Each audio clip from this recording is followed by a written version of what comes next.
বাচ্চারা তো কিছু হতেই পারে না, আমরা ভগবান আর বাচ্চা দুটো একসঙ্গে দেখি।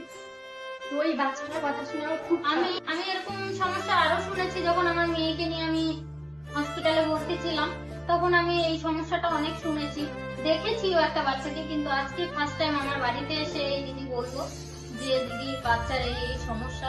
তো যেহেতু আমাদের বাড়িতে একটা অসুস্থ বাচ্চা আছে, তো অসুস্থ বাচ্চা বাড়িতে থাকাটা একটা বাবা মার কাছে কতটা কষ্টের, যন্ত্রণা, আর তাকে ট্রিটমেন্ট না করতে পারা সেটাও যে কতটা যন্ত্রণার আর কষ্ট সেটা আমি ফিল করি, আমি জানি।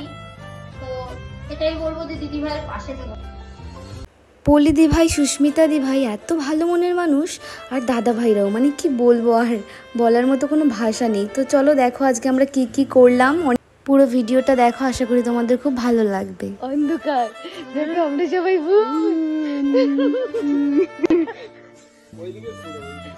এইদিকে এইদিকে এইদিকে। আমি তো এমনি কালো মানুষ, তাই আমাকে খুঁজেই পাওয়া যাচ্ছে না। কোন কালো? কোন কালো? দিদি ভাই অনেক কিউট, অনেক সুন্দর। আরো কিছু সত্যি চুলগুলো দেখো কত বড় বড়, আমার অনেক চুলের সুন্দর পাতলা, আমার থেকে কত। এই সে বডিটা আমাকে দিয়ে দাও, আমার চুলগুলো দিয়ে দাও।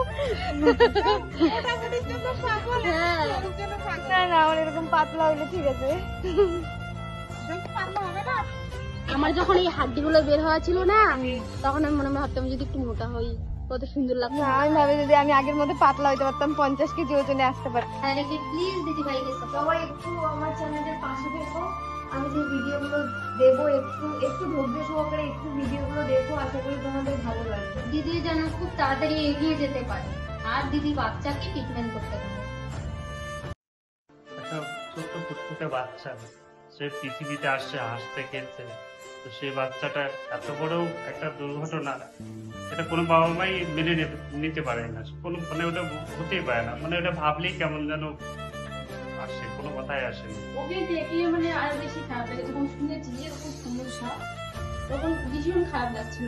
ওকে দেখে মানে মাথাটা আমার হ্যাং হয়ে গেছে। এত একটা বাচ্চা কত সুন্দর থাকে, আর ওর শরীরের মধ্যে এত সমস্যা, ওইটা ভেবেই বেশি খারাপ লাগছে। সবাই একটু সবাই একটু ভালোবাসা দিও, একটু বলা, কারণ তোমাদের আমাদের এই মুখের কথা যদি তোমাদের মনে ভালো লাগে, তোমাদের এই মনে ভালো লাগা থেকে এই বাচ্চাটা আজকে ভবিষ্যৎ আগামী দিনগুলো হাসতে খেলতে পারবে, আগামী দিনগুলো দেখতে পারবে। শুধুমাত্র বাচ্চাটার দিকে তাকিয়ে সবাই একটু পাশে থেকো। প্লিজ সবাইকে হাত জোড় করে অনুরোধ করছি একটু পাশে থেকো, দিদি ভাইয়ের পাশে থেকো।